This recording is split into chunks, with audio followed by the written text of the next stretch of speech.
Get the microphone level.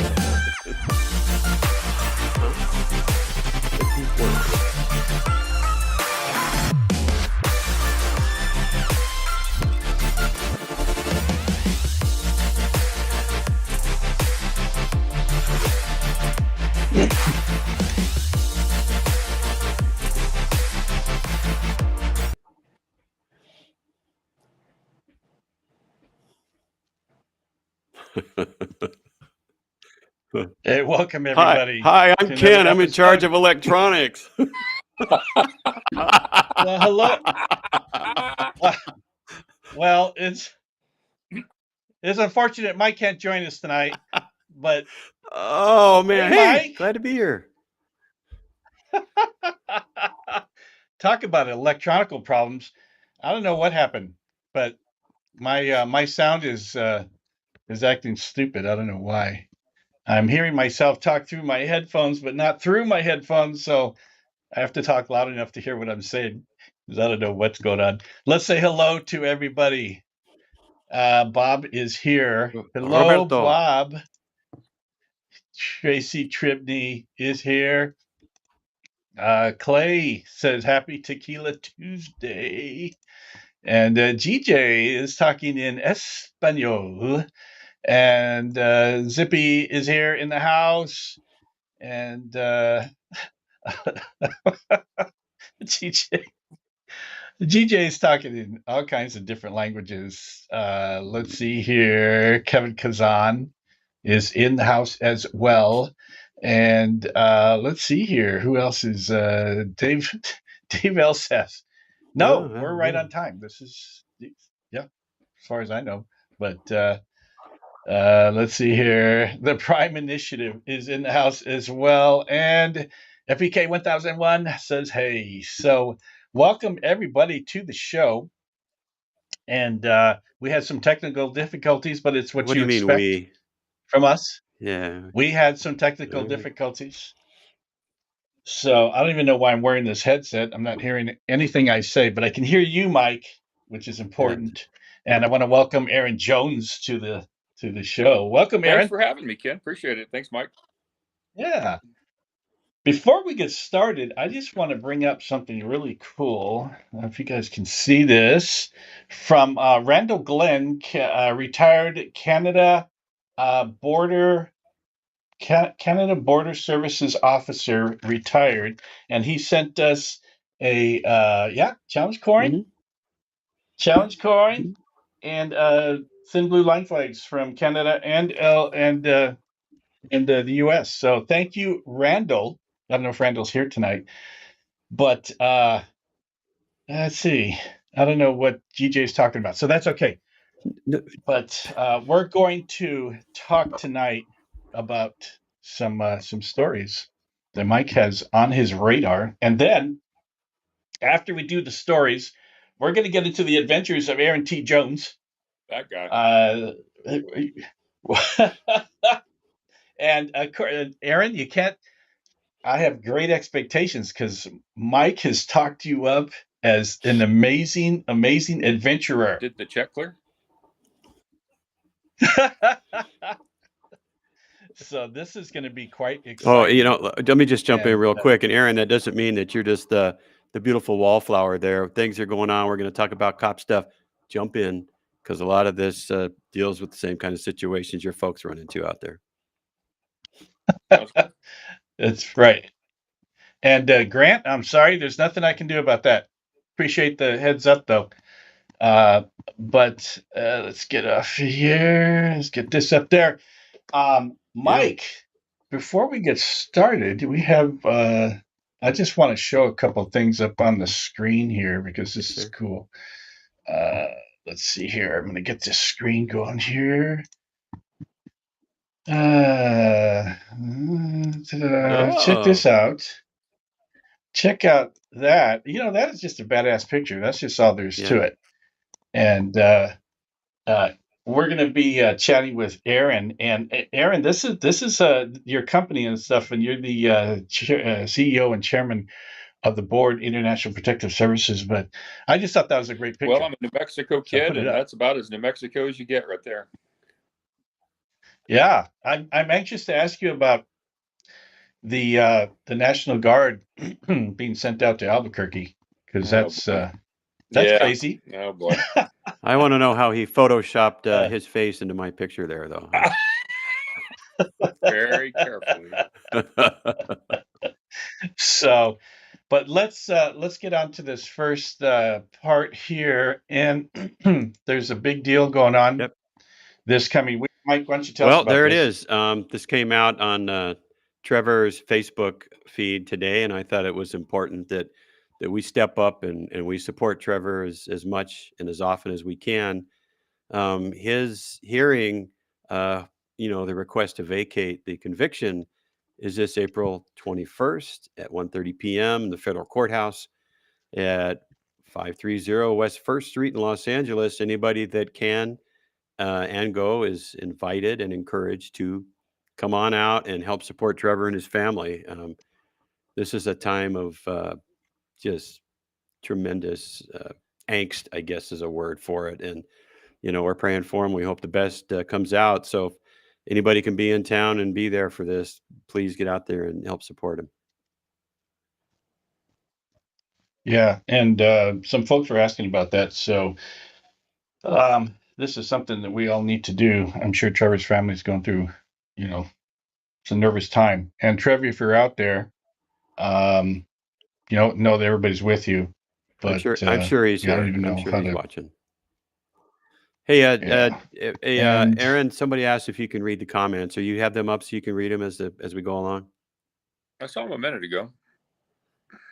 Yeah, there's one where they come out in bulk, and then Ken will find those that he finds the worst of the worst, and he puts those up. So Nice. yeah, just in case somebody asks a question of you, you'll be able to have a little preview of it. Okay, sounds good. All right. So, Right on. oh, here I am. Right. My internet has not been kind to me all week, so if I glitch, Mike is so fast on his feet. He will pick up. If I freeze, he's just going to pick up. But And dude, we'll just move on without you. That's all. No big that's deal. all you can do. I don't know. Yeah. My internet's been wonky this last week. I've been doing some podcasts and stuff like that, and it's been acting stupid with me. It's annoying. But by this time next year, we will have signups in my area because they're going to put fiber optic in to my rural area, and I won't have any of these problems anymore. So I'm excited about that for a year from now. Do you have Starlink? I got Starlink. Yeah, I got it. It's wonderful up here, but well, it's great. I don't know. Mine's been acting up in the last week. I don't know what's going on, and it's only because I want to go live and stuff. So, what can I do? Yeah, pay your bill. Pay my bill. So, novel concept. Starlink is I am on Starlink, Dave. This is what keeps going on. Well, and paying your bill is the other option. Mine's on auto pay for my business, but yeah, okay. You know what? The Starlink is awesome. I get download speeds of 200, 300 megs down and 20, 25 up or something like that. But it's not optimized for live streaming. But it's it works pretty good so far. But if the satellites decide to change and they don't meet up exactly at the right, I disappear for a second and I come back and the mic just looks handsome. That's what we've been doing. So. That's how deformed it is. Yeah. Okay. Let's see that. What's this about? Somebody in Congress has the package I sent them about Trevor's case. It's wait and see now. That's cool. Yeah, I understand it's reached the highest levels of the federal government, and fingers crossed, man. You never know what's going to happen, but where there's hope. Yeah, we've got a situation going on down in Las Cruces, New Mexico, where a Las Cruces PD officer got convicted of manslaughter. The attorney general in New Mexico went after him on a case where they were on a call and the bad guy went after a taser, got a control of a taser, and they ended up shooting and killing the suspect on the deal. And the attorney general decided to pick the case up and has prosecuted him, and right now has a manslaughter conviction that they're appealing. So it's out of control. These George Soros funded DAs and AGs are out of control. Well, you remember a couple of years in Georgia, a case like that happened. Suspect got hold of the cop's taser, and he brought a taser to a gunfight, and that's kind of the way it goes. Yep. Hopefully, things work out for him there. Before we get started on some of these stories, I want to bring up that you can buy Damage Control by Dale Hedges, and on his book. How's Dale doing? I haven't seen him in a couple of minutes. Good. We just went to the roundup down in Laughlin, Nevada, for the annual retiree giddy up that the department has. There were like 900 retirees there, and Dale was one of them. And one of our alleged friends shows up with the horrible cold, and he ended up transmitting it to me and Dale. And we've been sitting at home suffering for the last few days, MFing this guy. But Nice. Dale's doing good, and I appreciate you. Give him a shout out there. He might even be watching in the background if he's still strong enough, from this illness that we've been given by this guy. Oh man, So- I just, you get a little older, you get wiser, but you get a little more frail. There you go. Yeah. Somebody who made this comment. Oh man. Somebody said, why are we talking about Starlink? What's going on, man? Well, cops in the news. Because Yeah. Justin, sometimes my internet is Starlink, and my internet's been acting up, and that's where the conversation went. And I don't know. I think Bob might be talking to you, Mike. I'm not sure, but I wouldn't dare. I think so. Las Cruces is out of control, Aaron.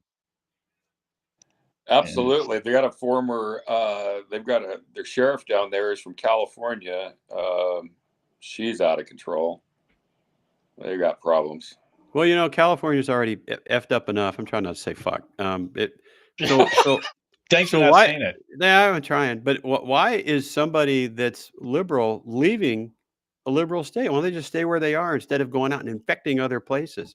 They don't Absolutely. just stay where. Well, you know what? I know why. Because it's going liberal in Las Cruces, and they wanted someone of that caliber, so that's what they got. And if you're going to go for one, go for the gold, man. Go to California. And I just had a thought, Aaron. What's happening with the Gene Hackman home, the rats or the mice or something, and then that was pretty bad. Something going on there. I don't know what's happening. Yeah, I mean, double unattended deaths are pretty unusual, but yeah. Anyhow, Grant, that's damage out of control under the current sheriff. That's a different title entirely. We're going to be talking a little bit about Sheriff Luna, and but first, before we do that, we got this story to talk about. Mike, we're gonna do that one first. All right, this is one of those hot off the presses things that I found out about recently. Let's play the video, and then I'll go into the underlying story that isn't told in this. All right. Yes, sir. A man accused of shooting and killing his parents in Louisiana was arrested here in LA on Friday. Authorities released an arrest warrant for 34-year-old Joshua Brocado after his parents were found shot to death inside their home on Thursday. Officials say Brocado fled to California. That's where LA County Sheriff's deputies spotted a vehicle matching his description, pulled it over, and then took him into custody. Deputies say Brocado had body armor and several loaded guns in his possession, including an assault rifle. He's due in court on Tuesday. There's that. Sounds simple enough, right? This is it's a Marina Del Rey hook that says they spot the vehicle, they pull the guy over, yakety yak, that's him. Well, it turns out that now this sounds going to sound like an indictment of some deputies, but it's not. It's about the system, and I'll get into that. But a couple of days earlier, the Parks Bureau received a call of a suspicious man with a gun wearing a tactical vest that said, was it ICE, I think, on the back of it, police stuff. And he had a gun on the seat.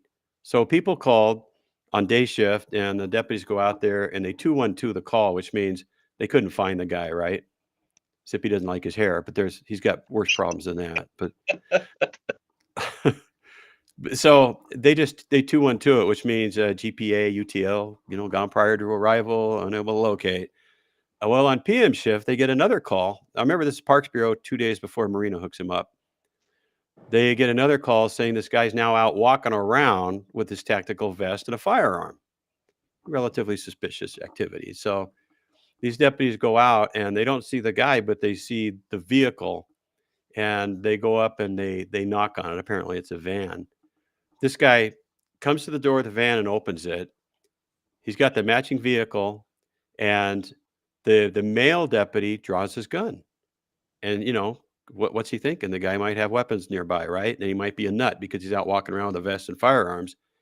His female partner chastises him and tells him, "Put your gun away. This guy's being okay. He's cool."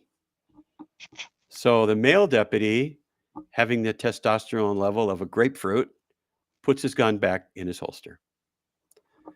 They proceed to ask the guy while he's standing there, "Are you walking around with a vest on?" "Oh, yeah. And remember his picture, right? That's what he looked like when he got hooked. Yeah. I had a vest. Do you have firearms on you?" "Oh, yeah, I do." "Okay. Well, you know what? The male deputy goes, I'm going to go run this guy. I'll be right back." He goes and runs him. And the guy comes back 1029 Frank David, which in police terms for you out there means armed and dangerous. The F is for felony and the D is for dangerous. Frank David. He scrolls through it, takes a picture of the warrant apparently on the MDT, and they let the guy go. Let him go. So they go back to the station, feeling like they've really done the Lord's work that day. And the female deputy, the one that had chastised the other deputy, goes, I think I'm going to run that guy because I didn't like his hair or whatever it was. So she runs him in the system, and it comes back 1029 frickin' Frank David, wanted for the murder of 2 people in Louisiana who just happened to be his mom and dad. Right? So she's like, maybe I'll go tell the watch sergeant. She tells the watch sergeant. Sergeant flips out. They put out a bolo, be on the lookout for this guy. And they get together and they say, "You know what? Maybe we should go try to find this guy right now because he's a dangerous dude and he's already killed a couple people and now he's running around our town." Well, before they can even get out of the station, Marina Del Rey with the bolo stops the guy, picks him up, takes him into custody. How lucky do you think those 2 deputies are in the first place? Now, what I found out, this is what got me. This is why I'm not picking on the deputies. Did you know that ever since Robert Luna has become the sheriff of LA County, he has authorized people just getting out of the academy to go work at Parks Bureau?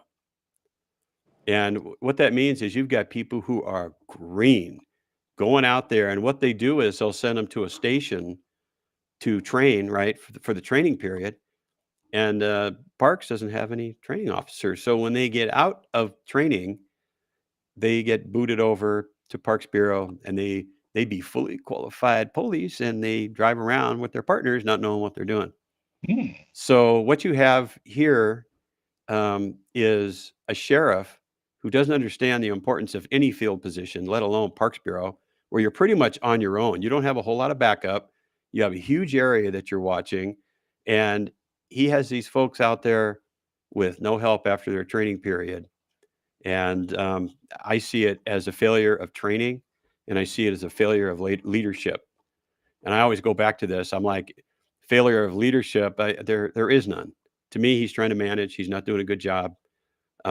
He's out of his depth. He's over his head. The guy has been a disaster in more ways than one. And this one here could have gotten a couple of people killed. I mean, you saw the weaponry this guy had on him. Pretty high-powered rifles and a handgun. So that's where I'm at. Aaron, what do you think if you had employees that went and did something like that? What happened to the old days when you had to work custody before you could get out and be work the streets? I mean, you gain a lot of experience just working the jails and dealing with these perps and all their tricks and stuff. But I mean, that was back in the day. That's what you had to do as a deputy. You had to do your time in custody before you could get out and hit the streets. Yeah, well, when I got out of the academy in 1850, we had 2 options. You had to either go to courts or you went to custody. If you looked really young, they put you in the schools as a narc, Yeah. Fortunately, I didn't look young, but those were the options. But apparently, I've had this confirmed that that this current sheriff has allowed them to go from their academy class out to the field in parks. Now, I think that probably means to me, I think that he doesn't understand the significance. Oh, it's just Parks Bureau. They drive around, they say hi to kids, they close some gates once in a while. No big dealio. But I'll tell you what, I've run into some pretty gnarly people in parks and areas like that, because that's where a lot of crooks hang at night, when they're driving interstate with shit. And that's what this guy was doing, driving interstate with shit, 3 firearms and that misdemeanor of looking crazy. And I think Dave Elsass hit it on the head. FD, Frank David, on a 1029 return means you prone that mofro out right then and there. You hook them up and you ask questions later and you dust them off if you have to. There's a reason why that designation is on a warrant return like that, and they don't do it lightly. But yeah, go ahead. Where do these parks people come from? Well, all over America. What do you mean? You're saying that they're Parks Bureau, or the Sheriff's Department has a bureau called Parks Bureau, and if I was sheriff, I'd probably close it down because we need people in other positions. But they're an actual bureau, and they go to the county parks and they patrol them. And the county parks are all over the place, right? And that's what they do. I think this one, I don't want to misstate it, but it might have been like an Yvonne Brathwaite Burke County Park down somewhere down. These are deputies actually doing this? These are deputy park police? These are deputy sheriffs. Wow. I'm not sure if I'm confusing these with that whole group of county police officers that got absorbed by the sheriff's department. Those people were by and large worthless when it came to backgrounds. They were by and large unconvicted felons, probably, but they were. Well, everybody has a niche, right? And these folks, I hope they aspire to more than Parks Bureau, but my guess is they probably thought, man, I can get out of the academy, strap on a badge and gun, and go out in the field and almost get killed with my partner. I'm going to go do that. It's just training has to be the same across the board, man. Whether you're Parks Bureau or working down in South Central somewhere, it just doesn't make any sense. I've heard this thing about Long Beach before, but I do not have the full information on this. Is this something to bring up, or is this just?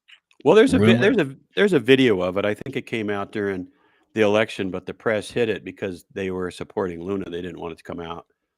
But apparently, when he was a young officer, he, I don't know, they were doing a door knock on somebody, and something happened, and he shot the guy through the door and killed him. But I don't have enough info. I'd say you could probably find that video online, though. Somebody sent it to me and I listened to it, but I didn't have the full background or what it was about. But yeah, it didn't get any traction at all anywhere. Yeah. FPK 1001 is absolutely right. I used to complain about this back in the Lee Baca days. It's like, let's take on this, let's take on that, let's do this, let's do that, let's build the budget, let's do that. And every time you do that, your personnel numbers start going boop, boop, boop, boop, boop, boop. You don't have enough people to handle everything you're taking on. And I'm sure that's what's going on at Parks Bureau. They've had problems like that in the past. Transit service bureaus. Thank you, Clay. You're right. I know some people in Transit Services Bureau, and they're getting kids that aren't too far out of custody, that are getting trained at outside stations because they don't have their own training officer program. And I know for a fact that if some station gets some guy that they're going to lose anyway in a few months, they're just like, here you go, buddy. Good job. Get out there, have fun at the park. So it's pretty frightening, and the training needs to be standardized, man, or you're going to have somebody get hurt. Yeah. You can get killed just as quick in a park as you can get killed anywhere. You got that right. I mean, these guys almost had that happen to them. Well, this next story kind of plays into some of this stuff here. Does it? What's going on here, Mike? Holy cannoli. So LASD spent $458 million in overtime due to expanding responsibilities, staffing crisis. More than 1,400 of the agency's 10,000 jobs are empty, with 900 people held out on leave, and deputies worked more than 4.3 million hours. That's astronomical. But what's going on here? 1,000 deputy jobs empty, and 900 were held out by people who are on leave. Mike. Well, let me discombobulate what you just said there. We're talking about almost $500 million in overtime, and I've been saying this for quite a while too. Overtime is draining the department resources, and it's actually they're talking about roughly 10,000 deputy jobs, and right now there's 1,400 and some. I'll go with the Blakinger's number here: 1,400 vacant deputy jobs, and on top of that, there are 1,400 civilian employee jobs, and this additional 900. They're talking about out on leave, and that could be like IOD or family leave or military leave. I guarantee you right now, there's a lot of people sitting at home that are off on some IOD that are just like, you know what, I ain't going back. The morale's in the toilet. The overtime crisis is a crisis, and it has been. And this guy is just finally starting to figure that out. It's like, oh, I'm going to have to try to get elected, so I better go out and say I'm doing something about the overtime, and getting people back. And I like the one thing he said was, "Oh, I'm so proud of my people for stepping up." It's like, do you call it stepping up when you're trying to get off work and they order you to stay and they won't let you leave? Is that stepping up? Is it stepping up when they force you to have so many overtime spots in a month? Is it stepping up when they don't let you go home? Is it stepping up when they call you at home on your days off and make you come to work, order you to come in? Is that stepping up? I don't think so. I think that it's interesting. I actually read the article by Miss Blakinger, and I think she did a really good job on it. She did some good detail work, but it's out of control, and the overtime is leading to what? That the people are exhausted, the people are frustrated, the people are depressed, the people don't want to come to work, they're burned out, and then all these other things that happen, like with the Trevor Kirk case and a couple of other things that have been going on. They feel betrayed and downtrodden and dismissed and ignored. I mean, it's no wonder the department's in a crisis. I mean, yeah, some of the things are financial, but some of the things have been financial for a while, and they're just now talking about trying to curtail some things that they haven't. I remember Sherman Block. He was an expert at this. He's like, you know what? If we're down 500 deputies, and you're not going to give us the money or the get them trained, we're going to close a jail. We're going to close a facility. We're going to make it so our people can. The fewer people we have, the fewer services we can provide, right? And the sheriff has to provide patrol and manage the jails. That's their main function. So if you've got these little units and details that are out there that aren't helping you get to that, start cutting them. You have to make your people safe, and they are not safe right now. That's that I can't even do the math on that. 4.3 million hours of overtime. And so they're saying that 10,000 jobs minus is it 1,400 or is it 900 plus 1,400 that means that they're not? It's 1,400 plus 900 who are off on some kind of leave, and it's not 10,000. They're probably in the 9,500 authorized right now, but it's a lot of people. Who's working the OT? Is it the jails and patrol? Everybody. You've got station detectives who might be able to get to their detective work maybe 3 days a week. It's called CARPing, Cadre of Administrative Resource Personnel, I think, CARP. And they order them at the station level. Hey, I know you're a detective, and I know you got 30 cases this month packed on top of the other 30 you got last month, but we don't have any cars out in the field, so you're going to have to spend the day out in the field driving around and probably picking up a couple more cases while you're at it. What does that do for the speediness of getting cases to court, right? And then you're going to have this delay in getting the case investigated. You're going to have a delay in getting the people sent to court, and then we don't even have buses. You don't even get the people to court anyway. They have days where entire courts the entire inmate cadre that's supposed to come in is miss out because they don't have the buses.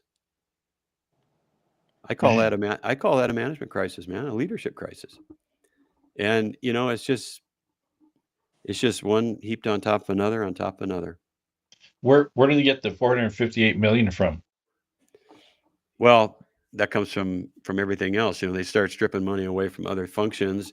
Then they have to ask the board for more money, and the board doesn't necessarily want to give up that much more money. But what do you do? If somebody works the overtime, they're legally required to get paid. That's right. So, you're going to lose all your S&S funding, and, you might have a project somewhere that something was going to happen. Well, you're diverting and you're robbing Peter to pay Paul. Are they pulling? Go ahead. Are they pulling from these 1,400 vacancies salaries? Well, yeah. I mean, salary savings is a big one, right? I mean, if they didn't have those vacancies with people sitting with nobody sitting on the items, that's exactly what happens. But they outstrip that. And I mean, think of it. It's $500 million of overtime. Yeah. And today the Board of Supervisors came out and said something about the budget and said it's a challenge. The budget's a challenge. I would think so. But Aaron, what if this was a corporation?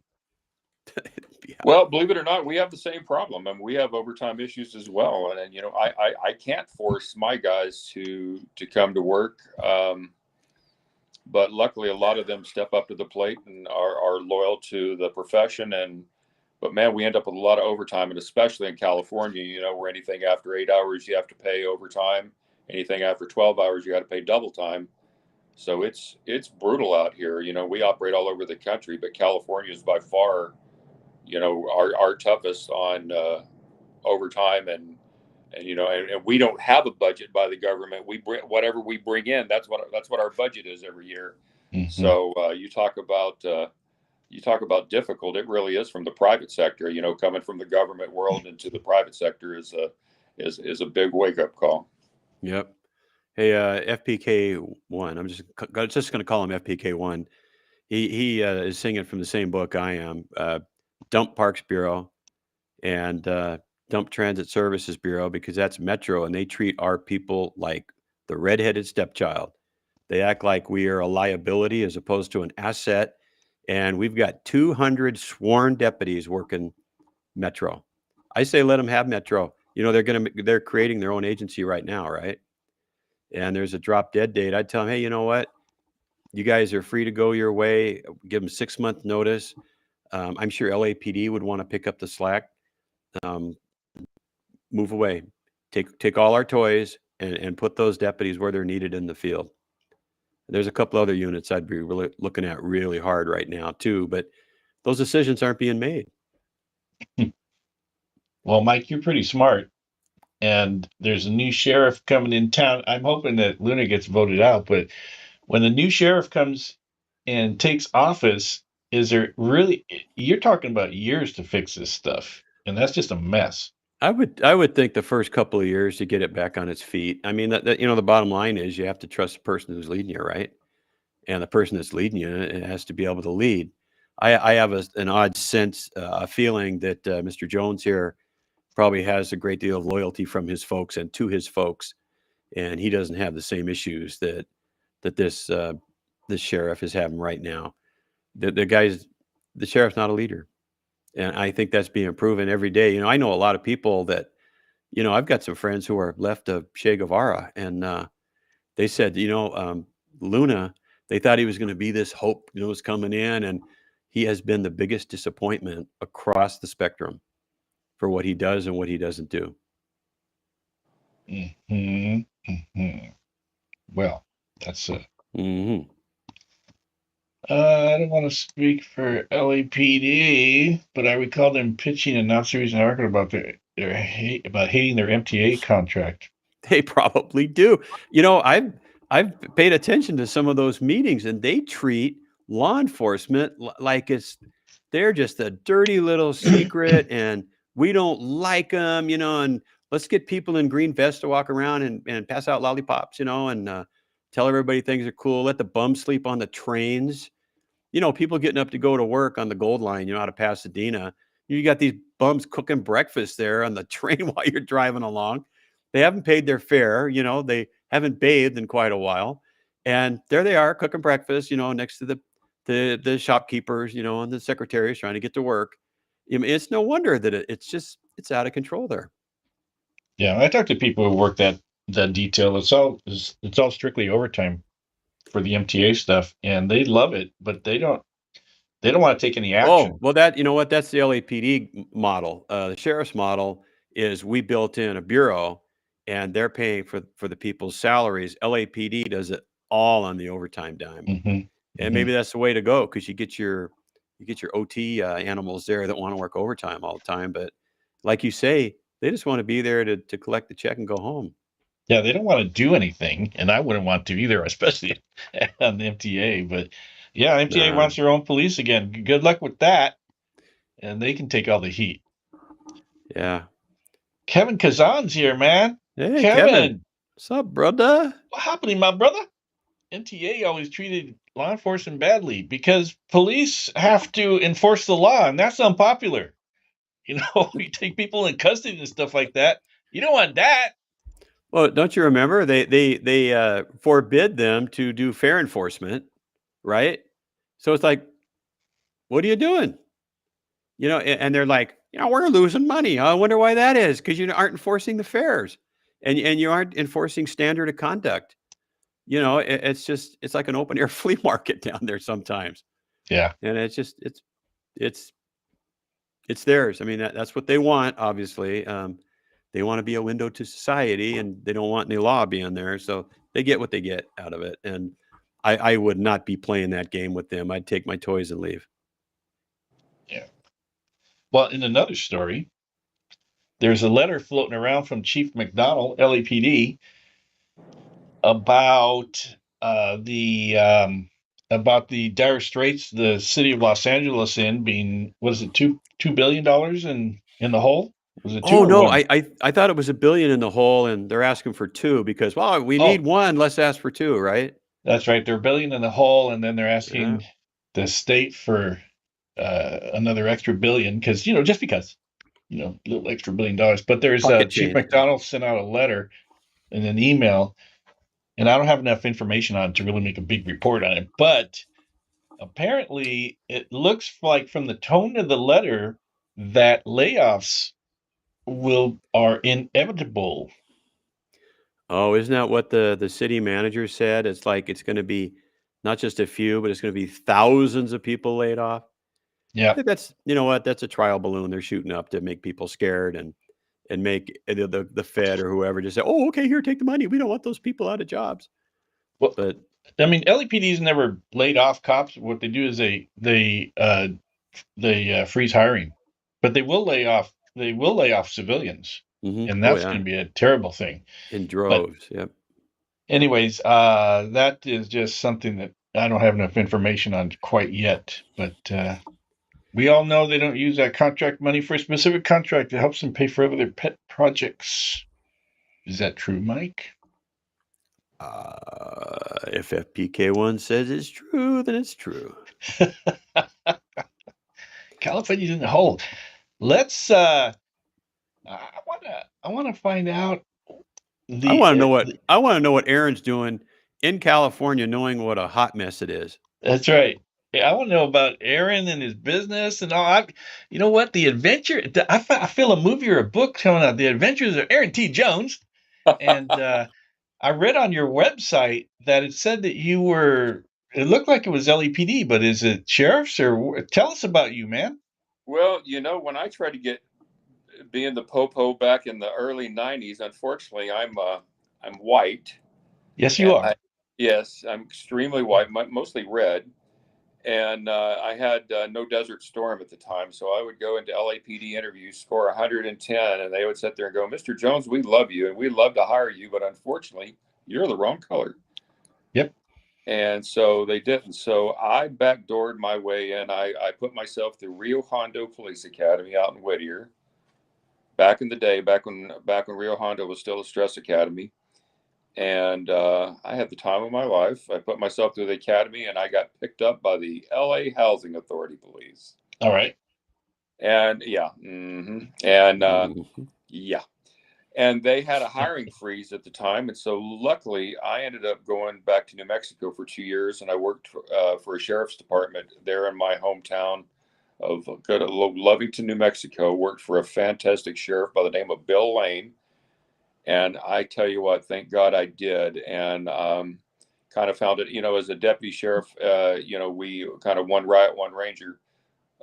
We would work our own cases and stuff, and so I kind of excelled in investigations, and I was working cases with the FBI and the Texas Rangers, and had some great detectives that I was, that mentored me there, thank goodness, and took me under their wing, and thank God they did, because two years later I went back to LA with the Housing Authority because I wanted to be an LA cop and wanted to backdoor my way into LAPD, and oh my goodness, what a mess that place was. And that was about 98, the time the whole Rafael Perez thing went down with the whole crash scandal and Rampart. And anyhow, I was working with some guys that were not real above board. I had a couple of senior leads that I was working with that thought it was cool to take parked cars out on recovered stolens and then sell them on the black market and all kinds of stuff. And so they made the mistake of doing that in front of me one day, and it didn't work out too well for them. But it didn't work out too well for me either, because they tried to put me out in an L car rolling around South Central, and we don't have L cars in the Housing Authority. So anyhow, I ended up going back to New Mexico, where I was from, and I hated it because that was my big thing. I always wanted to be an LA cop, and got a good taste of it, but enough of a taste of it, I decided it wasn't for me. So what led you to IPS? Well, I was one of these guys that I really tried to be an honest engine as a cop, and I was the head of internal affairs for a sheriff's department that I worked for at the time, and they tried to get me to bury a case on one of the sheriff's buddies on a federal civil rights case, and I wouldn't do it. They wanted me to get rid of the tape and make it disappear, and so I turned it into the FBI and to a local news station and made several copies of it. And next thing you know, I became an informant for the Bureau. Ooh. And they decided they probably figured out that I was the guy that ratted them out. And so I wasn't real popular. And so they put me on administrative leave and were trying to smoke me out. And so I figured they were going to get me. So I started my own security company. Sued them in federal court, ended up getting my job back, winning, put me back in detectives. So now I had a security company and a cop job back.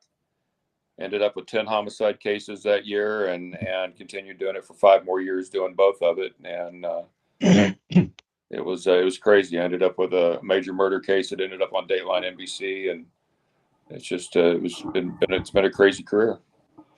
In reference to what you're talking about in the 90s, I don't know when you applied with LAPD in the 90s, but I was there in 97. Yep.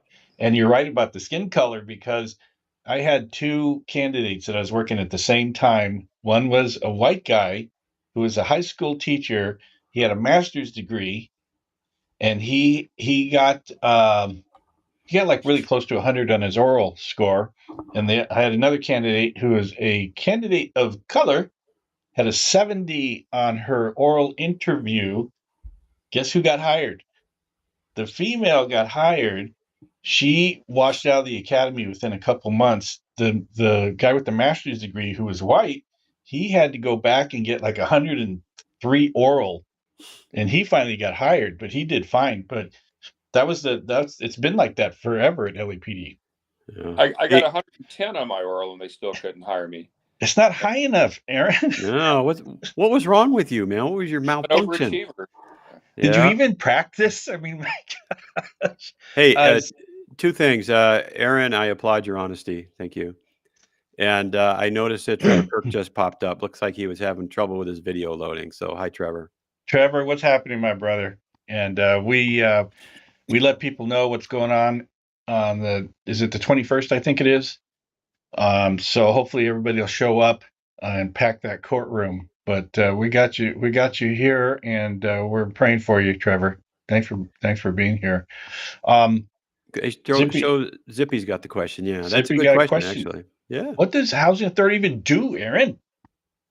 Well, they are the ghetto cops. The housing authority is not even in existence anymore. They disbanded that place right after, not too long after I left back in '98, and they basically patrolled. They went to all the places. They worked Nickerson Gardens and Jordan Downs and every place that you would not want to work as the police.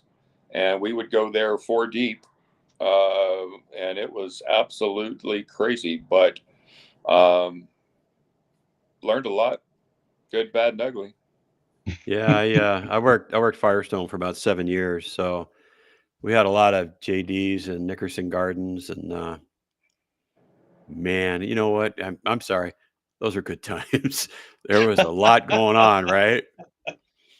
I used Yeah, Yeah, to. I you can tell probably you stories. well, if you were housing authority, you probably did the Pueblos too up north, right? Yeah, we did everything. Yeah, man, that was all 3 of those surrounded our area, and it was I man, worked Newton, and that was Pueblo, right? the And Pueblos are up there, yeah. yeah, and I remember the best story I have one time is I went in flipper suit in the projects in there, and all of a sudden the guy I was running after this teenage guy, and all of a sudden he just went down. I'm like, wow, what happened there? And I went up to him, and there's a clothesline. That's I was just gonna say, man, those clotheslines. Don't be driving your radio car through there trying to catch a guy because you'll take the light bar off. That was Oh brutal, yeah, man. yeah, Uh, he got clotheslined. Grant wants to know what your Dateline case was.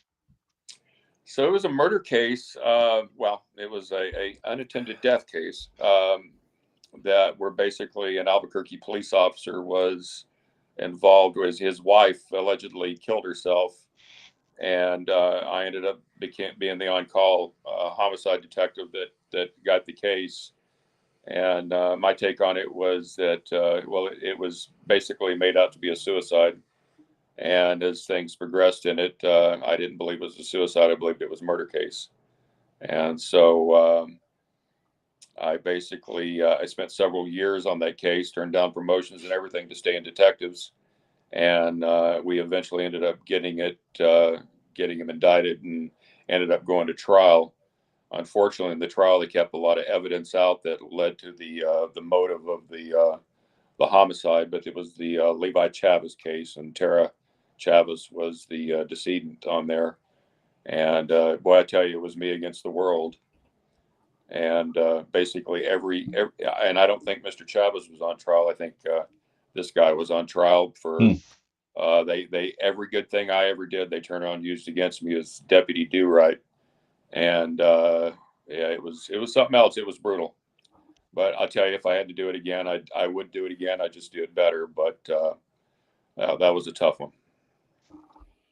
Grant's asking if it was a life insurance case. It was involved in life insurance. It was service with had to do a Servicemen's Group Life. He just changed the policy on her to a $400,000 policy, and it also involved a stolen truck that was reported and ended up with Albuquerque auto theft detectives VIN plate on it down in Mexico. So he comes from a very unique, his attorney referred to it in the courtroom as the Chavez crime family.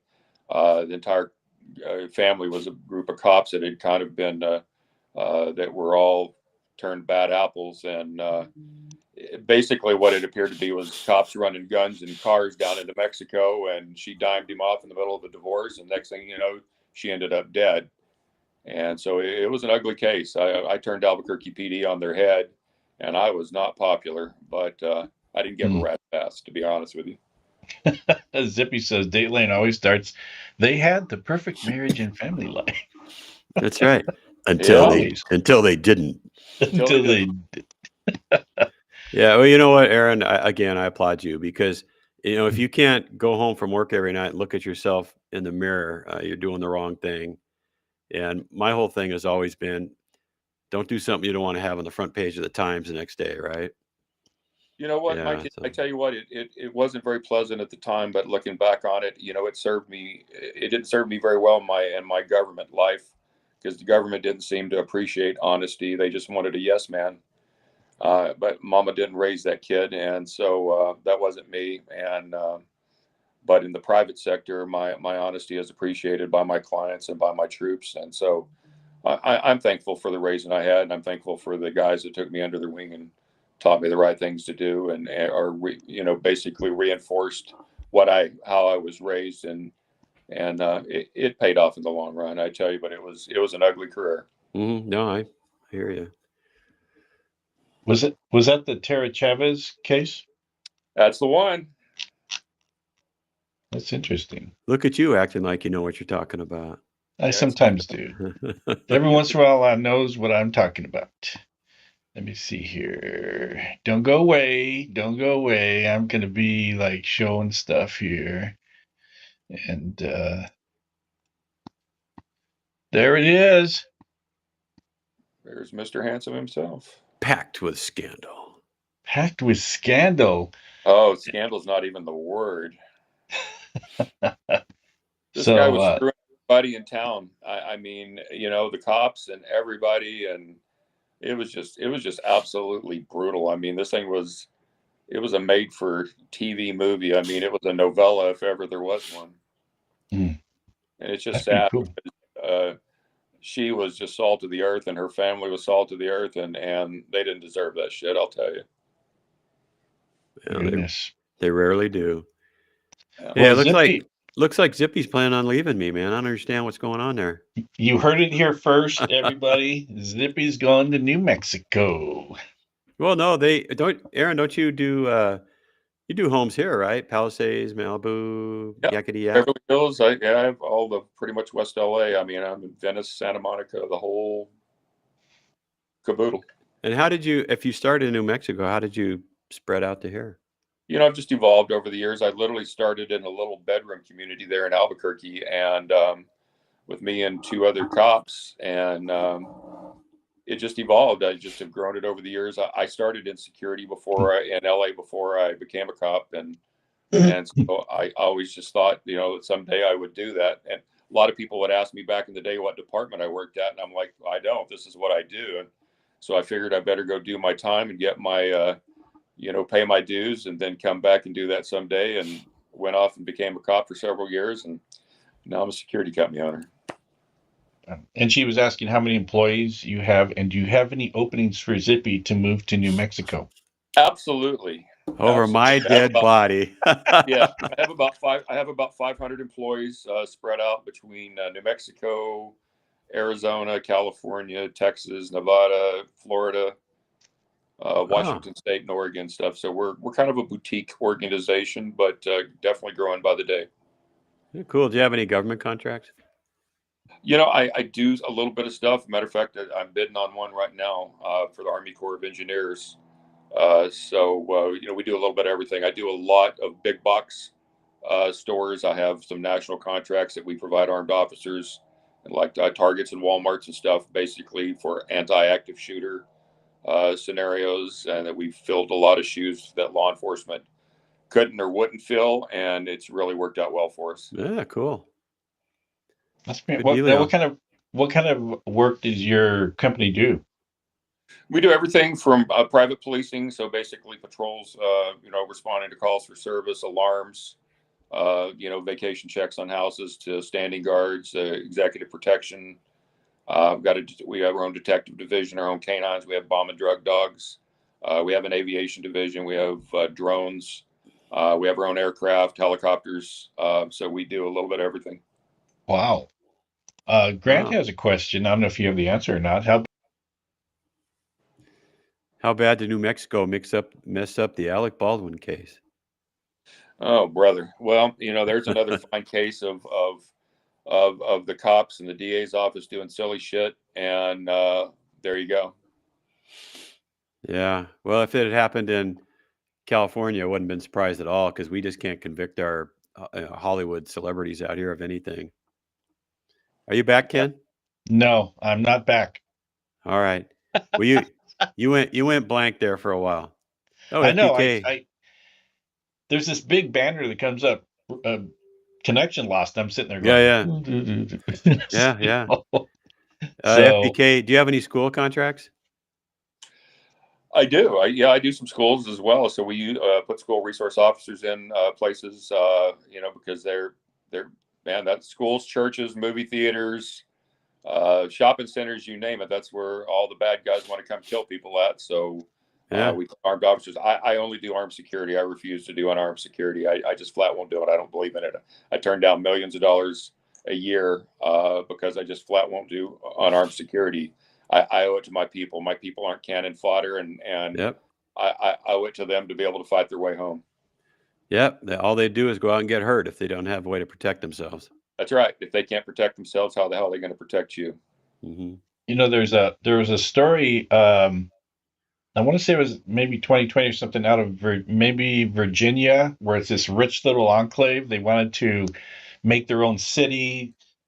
I can't remember where it was, but they wanted to hire their own, what would be their own police department for their little area. And are there a lot of places that there's not enough police, or they're not happy with the police and they want to hire their own? Yeah, it happens all the time. We have a little community there in Valencia County where I used to work. We're basically a place called Rio Communities just went off and incorporated their own little area, and now they have their own police department. So if you don't like the way the county or the other city that you had, then you just go off and incorporate, and there you go. You better have a good tax base though, so you can actually pay your people. You know what? Lancaster just did that, right? Oh. Lancaster's got their own police department now. I think they've got 5 people, but you know, I think the mayor out there got tired of the sheriff's department not meeting the contract requirements. Shame on you, sheriff. And I mean, talk about a total diss. Oh, we're just going to go out and make our own police agency, you know. And they take a lot of the heat off the deputies up there, though, because they handle a lot of the report calls and things. But yeah, that's apparently it's more common than I even realized. Hey, Aaron, what do you do now with place like the Palisades in Malibu where things burn down? Do you guys still watch people's property out there that's burnt? I mean, yeah, we do. I mean, you know, we still have a lot of places that didn't, and then obviously we're watching the places that did have damage, and that, you know, it's sporadic. We're hit and miss as far as how the fires hit and stuff, but yeah, we're still protecting those areas and trying to keep them intact. We stay way busy. I had to bring a lot of people in from other places to help cover it, and it's been crazy busy. You talk about overtime. It was absolutely crazy there for a while. yeah, I mean, I know things have burned down, but I also saw pictures of, you know, somebody's Oscar was laying there in the debris, and Oh, geez. there's some pretty rich people up there that lost stuff, and Yeah. I could imagine they're already feeling the pain, and you know, it's not like they can pitch a tent and go out there and watch a place themselves.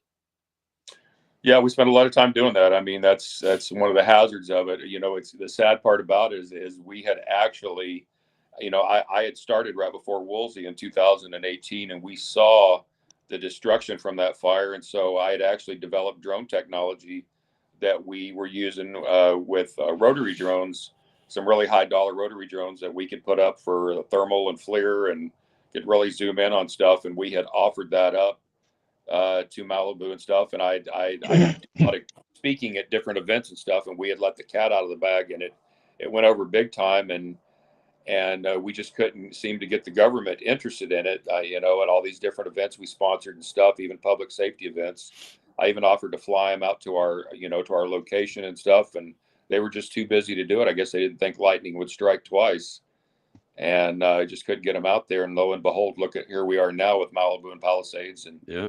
Altadena, and it's just an absolute disaster.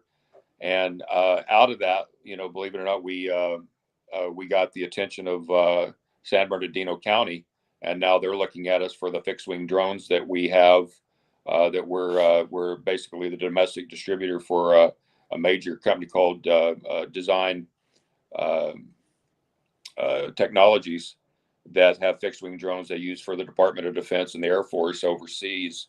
And so we are their domestic distributor. And so we're actually putting a project together for San Bernardino County to provide them aerial support with drones, fixed wing drones with 86-foot wingspan, can stay up for 40 hours at a time at 25,000 feet, running 70 to 100 knots, basically cruising San Bernardino County to be able to detect anything that's going on, as well as help them in you know, major emergency type situations. So that's in progress right now.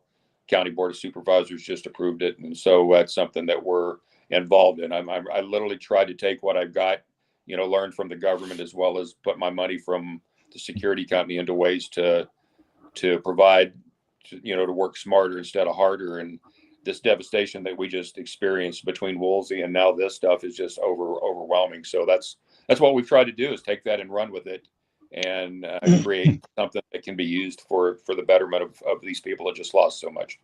So those drones can actually do fire spotting. Is that what you're saying? They can do all kinds of crazy stuff. So, we literally can get them up 18,000 to 25,000 feet. You have to have a commercial pilot's license to actually fly them, but we can control them from our command center. And we can actually have them run in patterns throughout, anywhere that we operate. Fox Business News actually came out, and because the federal government's looking at it for the border, to be able to spot, but with FLIR and the thermal imaging, as well as being able to zoom in all the way up from that high, you can just see incredible things from up there. And so, anytime they send an engine battalion out, there's 3 engines that are going out to answer a call. Imagine the wasted time and manpower and energy that's going out when the drone can basically spot it, say, yeah, we got a major situation here, send everybody, or you call off the dogs. It's nothing. And so it's ways that it's going to be a great money saver for them, as well as to be able to detect things and get the ground pounders down there to put these things out before they turn to a catastrophic level. Yeah. Is it like an unmanned predator? Is that what you got going on? That's basically kind of what you're doing. That's our competition, basically. Yes, but that's exactly what you're looking at. It's just on a, on a domestic level. And the big concern is Fourth Amendment issues. Is what is Big Brother going to be up there looking at? But we made it very clear that this is strictly for fire and emergency services. This is not to be looking at people's backyards. We don't care if they're screwing their dog or whatever kind of silly shit they're doing. We're looking for things that could hurt or kill people, like fires. Where are you guys headquartered? Where are you headquartered out of? So we're out of San Bernardino. We're in Chino. So that's where our air operation is out of. And so we've got a hell of a deal going, and we're really tickled that San Bernardino is such a forward-thinking county. Their fire chief out there, Muncie, is just unbelievable, and just a really, they've got a great thing going, and we're tickled to death to be working with them. And this is going to be a great deal. This is going to be something that the entire country is going to model, and San Bernardino kicked it off. We tried to offer it to LA County and stuff, and they just kind of foo-fooed us. So you're going to have your own private Air Force. Not what I intended to do, but here you are. You just got to go with the flow as to what's needed, and that's what's needed. Lo and behold, I guess they just didn't think some idiot security guard could come up with stuff like that. But my aviation partner is absolutely brilliant, and we're actually developing some technology right now using decommissioned fighter jets that will have these specialized tanks on there that can deliver water and retardant off of a fighter jet. So we can literally deploy an entire squadron of fighter jets to go in and hit these fires. So it's going to be pretty amazing what we can do, and we'll be able to deploy them anywhere in the country and ultimately anywhere in the world. We already have interest from Dubai and Australia and different places. So it's just crazy. Necessity, the mother of invention. Maybe Zippy can go work out at Chino, and you can visit her on weekends. No, I don't think she's going to Chino. We tell Chino, and you're like, "Oh, you guys are inmates." We're like, "Yeah." You're right. Well, yeah, Chino's there. I'd go to Chino. I'd like to see your operation out there someday. You should. It's. I tell you what, considering we've only been doing it for a couple of years, it's pretty impressive. It's we've come a long ways, that's for sure. How much does one of these units cost? $7 million. Oh, I could only buy one of them. God. Yeah. The crazy thing about it is we also have these other drones that we're utilizing that you can basically load 8 of them in the back of a C-130, and you can deploy them out of the back of it, carry up to a 500-pound payload. can you just imagine if we'd have had this and been able to use it in North Carolina, just the way that the government just absolutely mistreated these poor people up there? And we could have literally dropped these things out of a C-130 from 30, 40 miles away and literally let them come in and deliver food, water, shelter, any kind of things to these people, and done it when freaking Biden and company just absolutely screwed them. We would have done it in a heartbeat. We had people literally begging for helicopters and all kinds of stuff, and you saw what they were doing to the private folks that were, and they're trying to help. The federal government just put the kachingas to them. Yeah. Yeah. Yeah. There's a question. There's a question there for you, Aaron. Yeah. Do you need more dogs? We're always looking for that to expand that. We have bomb dogs and we have drug dogs, and basically after they've kind of legalized narcotics, trucking companies and schools, stuff like that, we still have a need for narcotics dogs and stuff. But obviously bomb dogs, and we stay fairly busy with that. That's not a major thing we do, but when you need one, it sure is handy. And a lot of times the government doesn't have them, and we do. Well, Prop 36 passed, so drugs aren't so legal anymore. They just don't have funding for it. Yeah, that's a good thing. Well, I see that the state legislators are actually asking for more money to be able to move forward with the Prop 36. So yeah, that's a good thing. What kind of retired fighter jets are we talking about?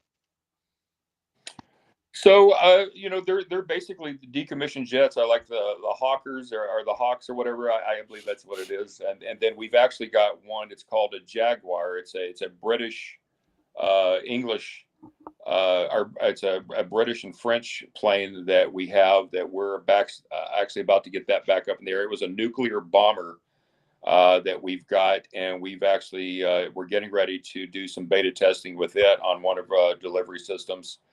So, there's just, we're looking at all kinds of different aircraft. We've got 14 right now that we've got available to do this with. And so we're just waiting to basically get the testing done on it, get the approval on it, and then we're going to put them to work. Hey, I'm sure Zippy and I'd like to come out to see your Chino setup if you don't mind someday. You should. I'll tell you what. Just when they fire that Jaguar up, it is absolutely frightening. Just kicking the APU on is one thing, but when they fire both of those engines up, it literally shakes the ground and it blows a debris field like you cannot believe. This is an old school jet, but it is a badass, and it is getting ready to be flying again. We have more requests for that thing. As soon as it hits the air, then you can shake a stick at it. The military wanting to use it for dogfight training and all kinds of stuff. So there's all kinds of silly shit we're doing. So it's fun. IPS, we do silly shit. Absolutely. I saw you guys had a bus, I think, that had IPS and everything. Yeah, we do silly shit. Right. Well, I got so tired of being under the bus for all these years, I decided to get on the side of it. So right. Yeah, that's not bad at all. Your success is your payback. So all the years. Yeah. I guess so, man. Because I'll tell you what, I was the redheaded stepchild as a cop, and I tell you what, I hated life for many years, and I finally just realized that it was about the zigzag method. Uh-oh. I can't hear him. Where is he? I think he said, "Oh crap."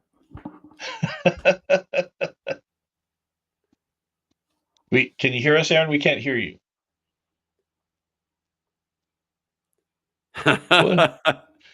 Yeah, he didn't pay his bill either. He didn't pay his bill. That's supposed to happen. That was weird. That popped out like that. When that happens, it's pretty interesting stuff, man. It is. I mean, it literally is a private Air Force. Well, private security, private Air Force. He's kind of like a mercenary. Yeah. Can you? Oh, you can hear us, right? Oh shit. Okay. We can't. Your mic went out. We can't hear you. He's a merc. He's a merc. Oh man. Can you hear me? No. But can you guys hear? Can you guys hear Aaron? We can't hear him here. He's over the system. So. Well, if anybody's got any questions, while we're taking this unscheduled pause. Go ahead and shoot them forward to us. Oh my goodness. Yeah, I that's don't know. weird how his sound just went out. Well, Could be for something one sec- serious too. Who knows? Oh wait, now you're going out. this time. Oh, phew. All right. So, Yeah. Hey, Aaron, go ahead and reboot. yeah, go and jump out and come back in. Yep, we'll be here. We're not going anywhere. We'll be here. So, hey, Aaron's gone. What happened? We should all just leave. He'll come back. We'll get his sound back and everything like that.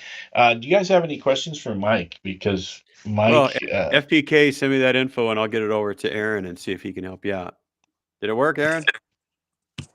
Let's see. Yeah, Yep. you're working. we hear All you. right. Nice.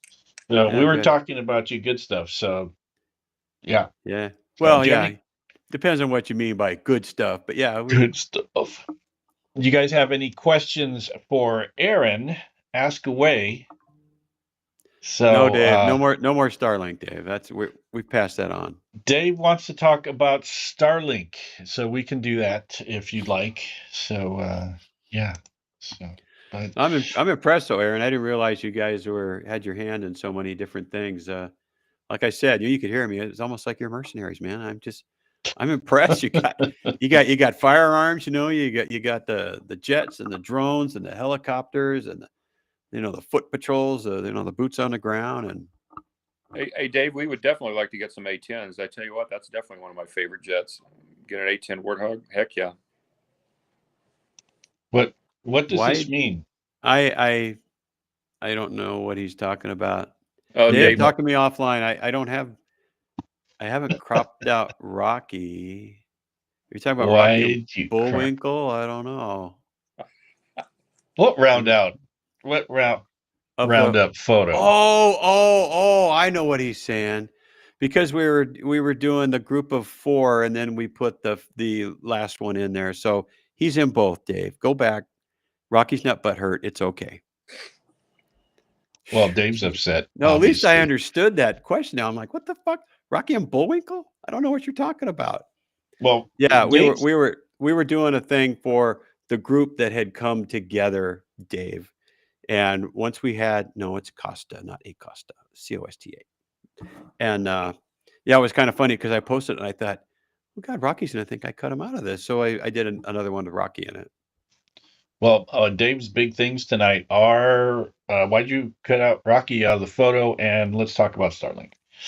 So that's his takeaway from this entire night of intrigue. is Rocky and Bullwinkle got booted out. Yeah, and we're talking about the adventures of Aaron T. Jones tonight, and you want to talk about Starlink. Come on, Dave Alsace. Come on, man. I'd rather talk about Starlink too if I was having to listen to me.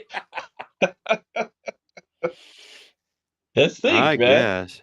In a little over a year, I'm going to be smoking hot with the internet. So all this glitches that I have, that won't be happening. But so Aaron, what do you do out there in New Mexico? I kind of go back to Albuquerque. I had some kids out there in Albuquerque, and they moved. But Albuquerque's getting a little bit overrun. What is happening with that city? Well, Albuquerque's been under federal consent decree since Obama. Oh, wow. Yeah, and so literally, it's been a real shit show there. Unfortunately, the cops shoot a lot of people out there, probably because they need to be shot. But anyhow, Obama, in all his wisdom, when they were having the beer summits and all the different things, he got the Justice Department in there and basically neutered the police department. And it has been an absolute shit show for the last 15 years. And hence, when I started the company out there, it was security was a luxury, but it's an absolute necessity now. So, we handle a large majority. You see more IPS cars than you see Albuquerque Police Department cars. But I do understand that Pam Bondi literally just was able to lift that consent decree, I think, within the last 24 hours. So hopefully they're going to be able to get back to business and taking care of things. But you don't see hardly any traffic stops or anything It's Wow. just an absolute disgrace. What's happened to that place? It's a sanctuary city. We have a blue mayor. We have a blue police chief. They just, it's a shit show. It really is. And I mean, thank God my company's out there to be able to be a supplemental force out there and at least provide some kind of armed presence and to be able to respond to calls and different things. Because there's times that you literally can't get them on the phone on 911, even much less showing up. I mean, we have detainees and stuff all the time, and we literally can't. We end up having to turn them loose after a certain amount of time because we literally can't get people, can't get the cops to show up. What's the role of the National Guard? You know, I don't know if anybody's really sure of that yet because they're not in an armed capacity out there. Is my understanding is they're going to use them basically in an unarmed thing to just do stuff. You know, it's kind of fill in like their unarmed, their crisis intervention team that they send out. You know, which I don't understand. You know, man, there's just so many things that just are messed up in Albuquerque. I mean, it's literally was listed the #1 most dangerous city in 2024 by Forbes magazine. I just saw the other day it was the 20th most violent city in the world. So, you know, it's Man. yeah. I mean, You know what? If you don't let cops be cops, that's going to happen. And you know, and we had there's such a great police department back in the day. You know, back in the 90s and even up into 2000 and stuff. The cops took care of business out there, and they had a really squared away police department. You couldn't ask for better, and they did a great job. And then it's just as the world has changed over the last few years, it's just turned to crap. That's terrible. Well, I'm sorry. It's that I was just going to say it's that consent decree industrial complex they've got going on. You know, when you fall victim to one of those things, you never get out from underneath it because they don't want to end the paycheck. Yeah, That's when the you're paying, that's the bottom line. Dr. Ginger $1.4 million a year to oversee it, who the hell wants to give that up? And Well, she's going to go, you guys missed it by that much this time. yep. Try harder, and maybe you get a little closer. You know, Yeah, I'm on the Crime Stoppers board out there, and I literally braced the mayor up one day, and I said, you know, Mayor Keller, I said, you know, you're such a badass telling the Border Patrol and ICE to pound sand. Well, why don't you tell the Department of Justice to pound sand? It's all the same federal government. Well, Aaron, you just don't understand. I'm like, no, Mayor, you don't understand. You know, maybe you should take less George Soros money and freaking do your job. mm-hmm. So, Mike, GJ is dying to ask you a question. He's been asking, and he wants to know who's running against Luna. Man, that's a conundrum. That's a conundrum. That's the answer. You got it here first. Yeah. You're going to have to probably wait to see who's going to run against that dude. Well, I do know the one lieutenant's running, right? A lieutenant. Oscar Martinez is running. He's a Palmdale lieutenant. Yeah. Mm. Yeah. I think we'll hear something soon from other people. Yep. We'll see how the race starts heating up and stuff like that. Their race already started. I think he's vulnerable, to be honest with you. I think he thinks he's vulnerable. He's not winning a lot of hearts and minds with what he's been doing. I can't imagine him doing a campaign commercial. Neither could he. What does that even look like? You want rampant crime? You want this? You want that? You want people all burned out? You want everybody leaving law enforcement? You want people, just boycotting your annual race in protest of the way you are doing or not doing your job? Vote for me again. Yeah. Mm-hmm. Yeah. It worked so well the first time. I attended an event with the sheriff in Malibu, I don't know, about a year or so ago. And it was one of these touchy-feely deals that I felt so bad because I literally asked him some questions to try to help him state what the mission was out there for the sheriff's department, because the whole thing was such a touchy-feely deal that he really couldn't even get out what the message was, is what the sheriff's mission was. And I felt bad for him, and so I at least tried to feed him some questions and stuff that allowed him to get on the platform.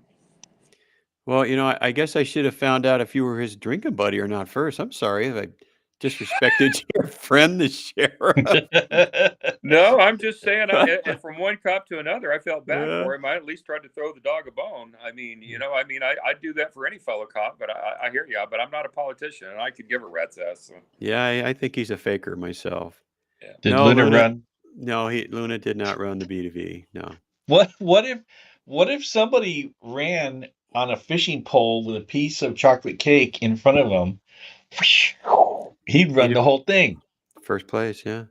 Well, I mean, and we weren't going to go into B2V, I don't think, but Aaron, I don't know if you're aware, but only 5 teams from the sheriff's department ran this year, and there's usually close to 30. And that was a direct protest of the sheriff's policies and of his position on the Trevor Kirk case. So that's a pretty big statement when you've got hundreds of department personnel boycotting you like that. That really says something. It's a major statement. Yeah.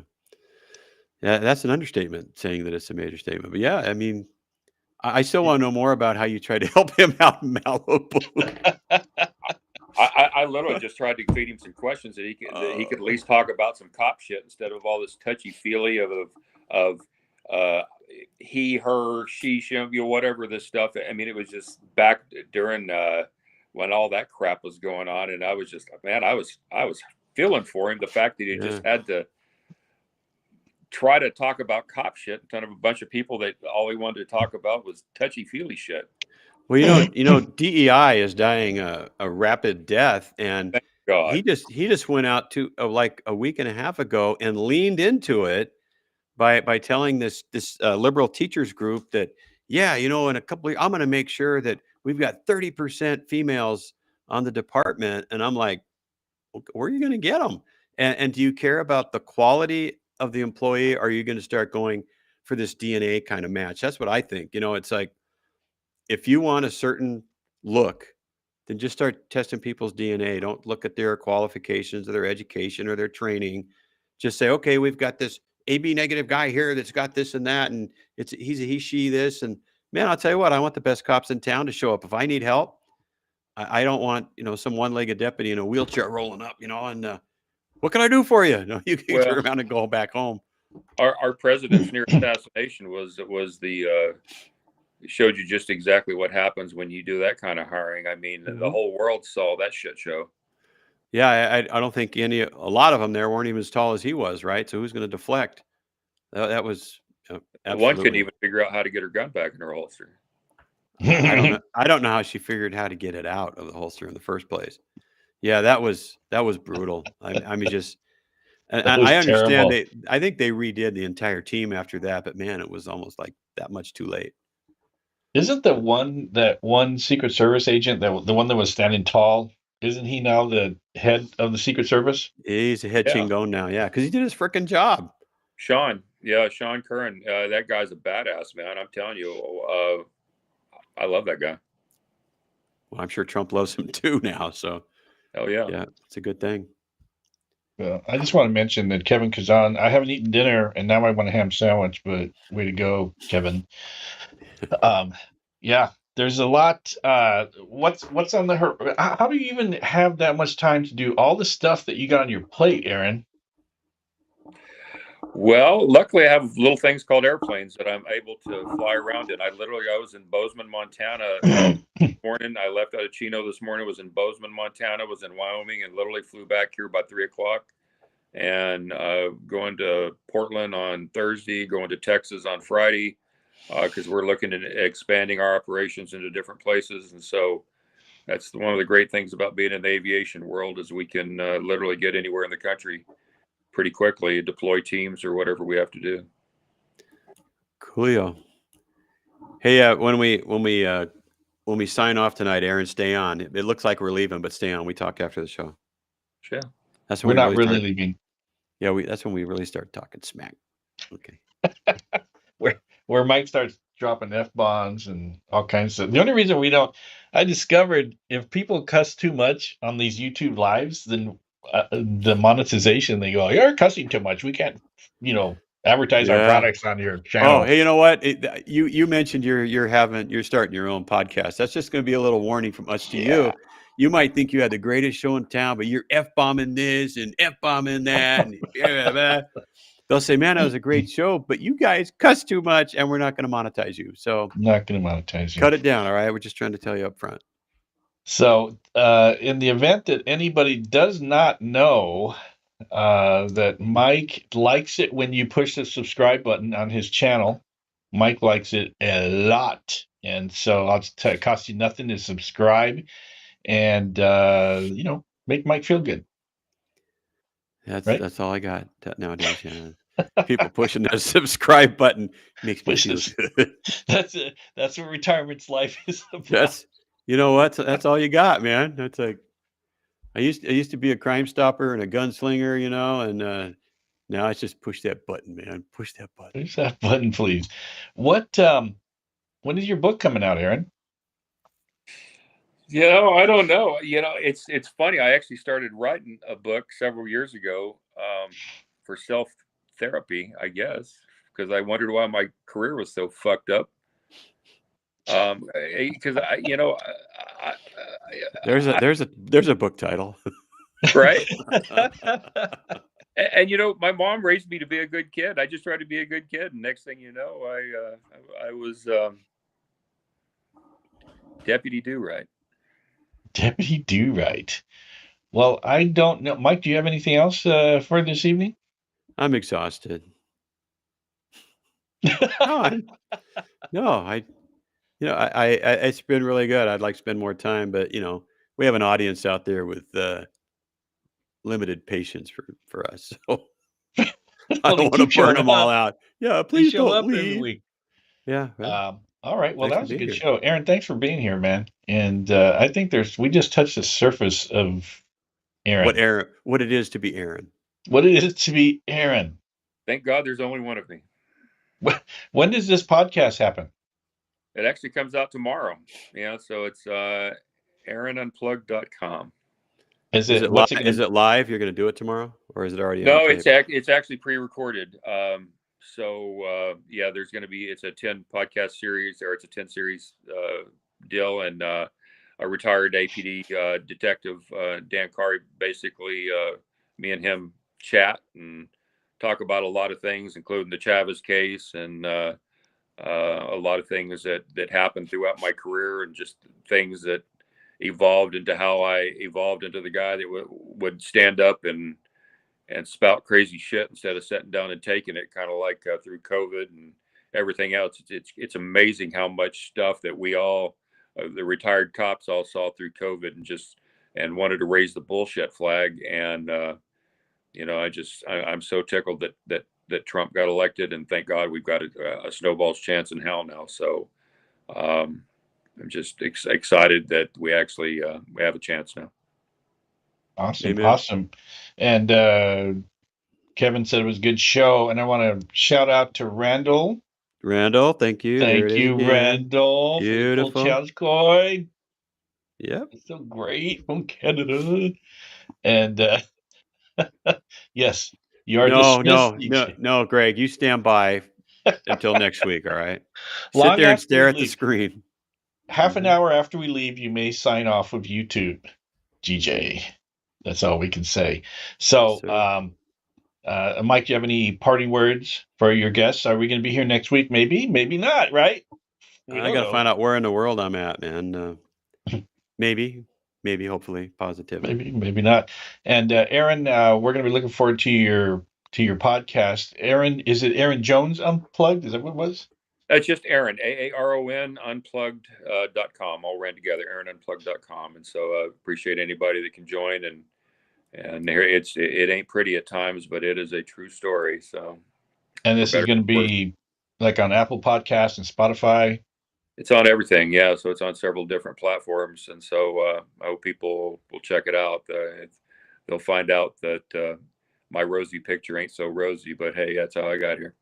Well, you seem to have a good demeanor. He's a very likable guy, Mike. Mm-hmm. I'm glad you had Aaron on here for being people picking on him and stuff. The little fella. Did you see that? That photo? Poor little fella. The photo looked like Aaron looks like one of those. I wouldn't mess with you. I wouldn't. Right?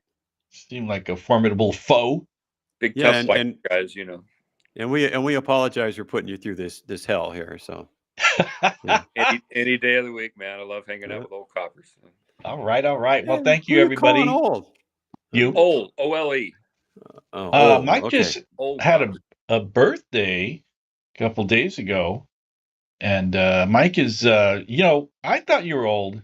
I thought you were old, and now I think you're very old.